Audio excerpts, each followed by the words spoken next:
Hi, this is Michael Buffer, and you're watching DONTAE'S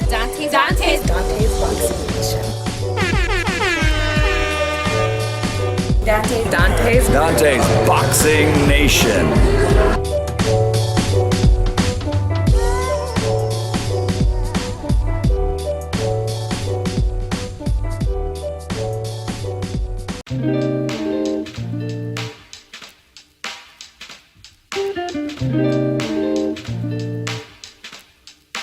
DONTAE'S Boxing Nation, what's going on, guys?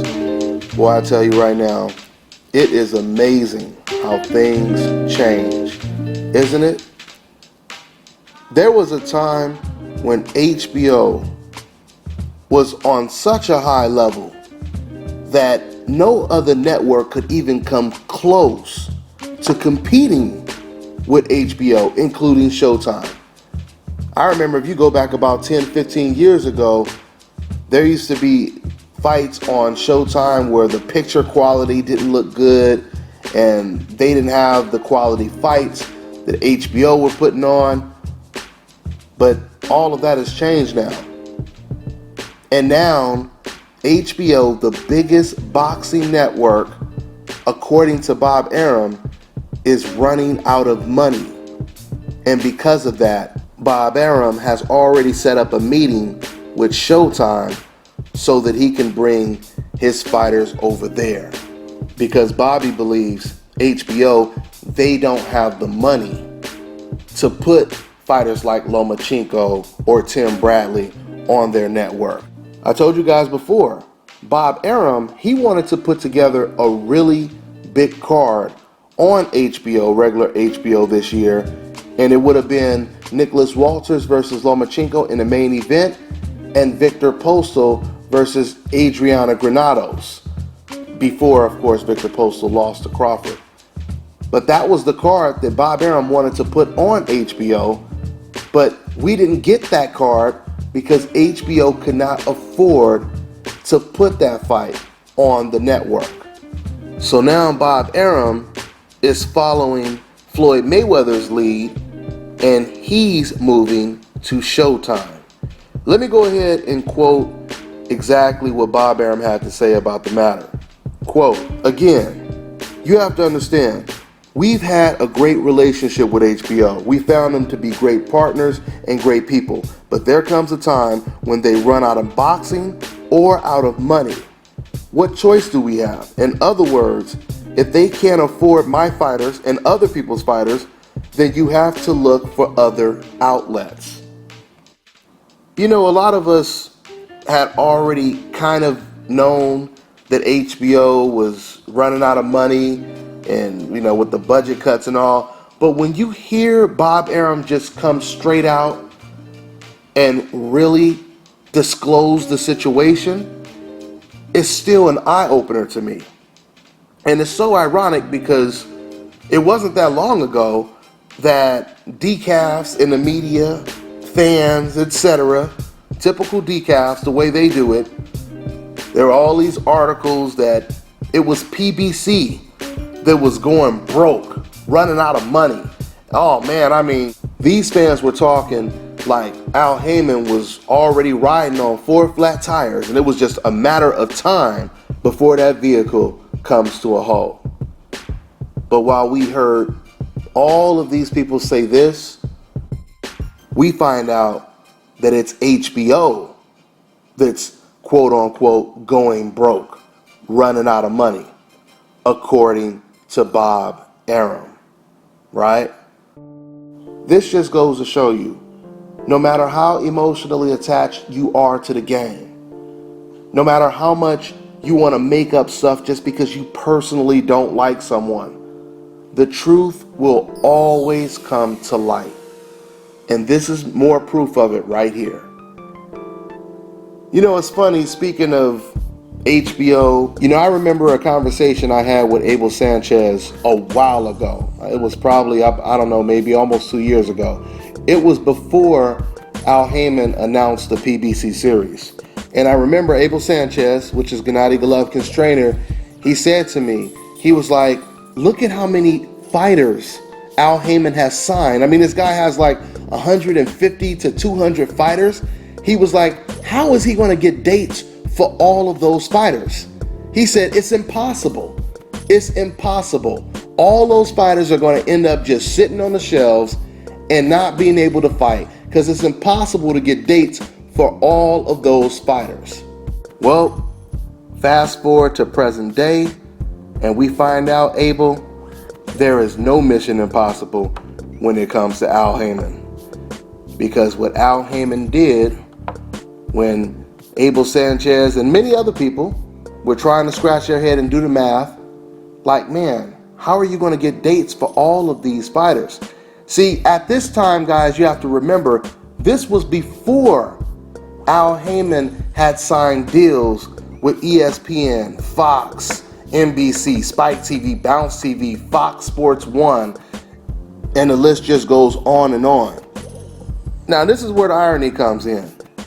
The fact that while Abel Sanchez and many other people were trying to figure out how Al Haymon was going to pull this off, while they were already expecting a lot of fighters to be sitting on the shelf and not be getting fights, why does it turn out that is exactly what's happening with HBO right now? Like Bob Arum just said, if you guys can't afford to put my guys on the network, I'm going to have to go somewhere else. Otherwise, my guys are just going to sit on a shelf. Or some of the big fights like Nicholas Walters versus Lomachenko is going to sit on a shelf. And you know the boxing fans don't want that, right? So this year has been really interesting when you look at the stark contrast of Showtime and PBC versus HBO and Top Rank. Or you can even add Golden Boy Promotions in there as well. When you look at the contrast of Showtime and PBC having their best year, while HBO, Top Rank are having their worst year. Now, I don't know if this is Bob Arum's worst year, but I know this is HBO's worst year. No doubt about it. I'm going to close with saying this. Once again, the ignorance that exists in the sport of boxing is unbelievable. And if there wasn't so much ignorance, it would actually help the sport grow even more. I've seen a couple comments whenever, we talk about any man on the coincidental list with power, that always comes with an enormous amount of hate. So, of course, when it comes to Al Haymon, it's so ironic that Al Haymon, he has nothing in common with Floyd Mayweather outside of them being the same color, but yet he receives the exact same type of hate. And see, this is why I call these ignorant fans decafs, dumb casual ass fans, because of the simple fact that they have so much hate in their heart that they are operating off of emotion and hate, right? They're not basing things off of logic. Therefore, they'll come out and say something or post something online, and they won't even be smart enough to know that they're telling on themselves. They're telling you exactly what this is all about, and they don't even realize it. For example, I've seen a couple fans in the comment section say stuff like, "You're just a PBC fan. You're just a PBC lover." Now, see, this is my whole thing. I could understand if someone said something like, "You're just a Laker fan. You're just a Golden State Warriors fan," right? I could understand if they said something like that. But why would you say someone is a PBC lover, which we understand the inclination when you say it? We know right away that when you say that, you're telling me you personally don't like this guy, right? And you're telling me that if I like him, there must be something wrong with me because I'm guilty by association, right? This is what you're calling me. When you say you're a PBC lover, I mean, when you really think about it, it's no different than calling someone like an N lover, right? An N-word lover. Oh, you're just an N-word lover. Because what that person is telling you, that they don't like that person. They don't like those people, but you do, so something is wrong with you. But this is how we know that this has never been about boxing. Because if you're a boxing fan, right, and you have someone that is giving you way more boxing than us boxing fans have ever had before, not only is this person giving us more boxing, but he's putting it on free TV, right? Not only is he putting fights on free TV, but he's putting the type of fights that you normally watch on HBO and Showtime on free TV, like Thurman versus Porter, which I was about to say was the most watched fight, which it was until Errol Spence versus Bundu became the most watched fight this year. So the point that I'm making is, when you say, oh, you're just a PBC fan, and trying to suggest that you don't want them to succeed, how are you a boxing fan? How is this about boxing? You're telling me you personally hate this man so much that even though you're a boxing fan and you want to see great fights on free TV, you just don't want to see it at the cost of this man on the coincidental list being the person that's pulling the strings. If that's the man that's getting credit for it, oh no, I'd rather see that man fail. I'd rather watch the whole ship sink just to drown that one person I can't stand. This is what these type of ignorant fans are basically saying when they say you're a PBC fan. Man, if you're a boxing fan, shouldn't we all be PBC fans? If Golden Boy Promotions was giving us fights like Canelo versus Golovkin, shouldn't we be happy about that? Right? If Top Rank was giving us the best fights over and over, the fights that we really want to see, are you going to honestly tell me I shouldn't be a Top Rank fan? It doesn't make any sense, right? You see PBC putting together the fights that you want to watch as a boxing fan, and you still are hoping that the ship sinks? But yet, when it comes to HBO, you want to defend HBO. No, it shouldn't be that way. If you're a boxing fan, you're a boxing fan. All this other stuff has nothing to do with boxing. You personally not liking people on a coincidental list, that ain't no boxing talk. That's something personal inside of you. That's a problem that you have. It's a personal problem, right? I mean, to sit over here and say, I'm not a fan of PBC, because once again, that's what they're saying when they say, you're just a lover, you're just a PBC lover, right? For them to say something, we know exactly what they think about PBC. But my whole thing is, how can you say, oh, you're a PBC fan? What about all the fighters that fight on PBC? What about fighters like Leo Santa Cruz, who named his son after Al Haymon? What about trainers like Robert Garcia, who's saying, oh man, PBC is great, man. They treat my fighters better than any other promotion company, etc., etc. What about all these guys? What about Dana White saying, oh man, what Al Haymon is doing is great in the sport of boxing? Why are these people PBC fans? And how do you sit there on your couch watching a PBC card, but you still can't stand PBC? How does that make any sense? How does that make any sense?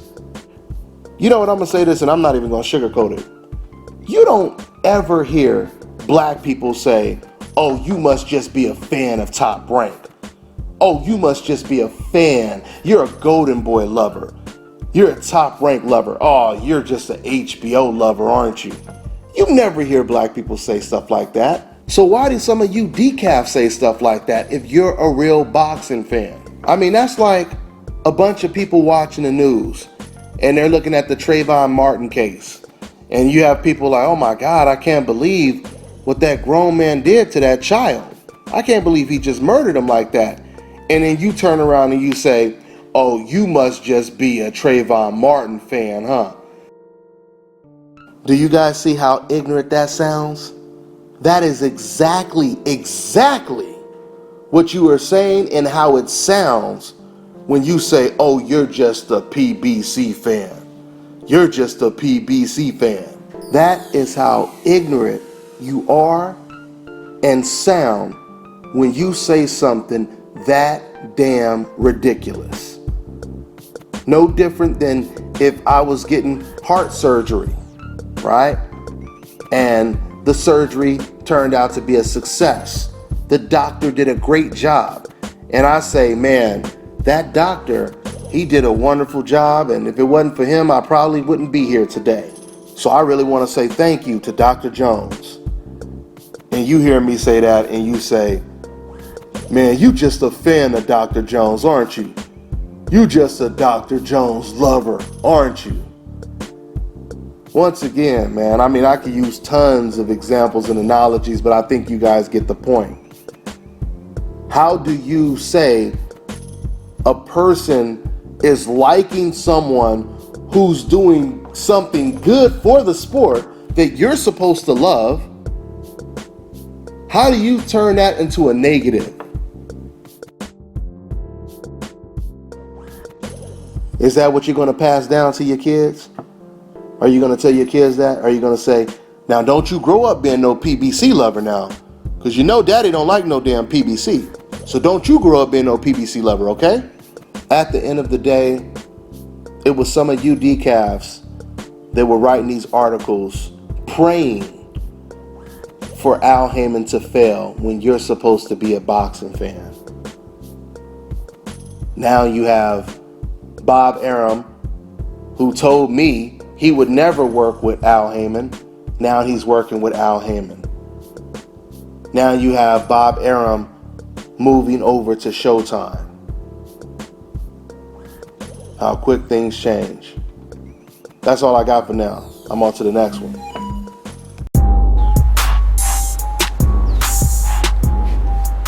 This is Bobby, and you're watching Dante's Boxing Nation.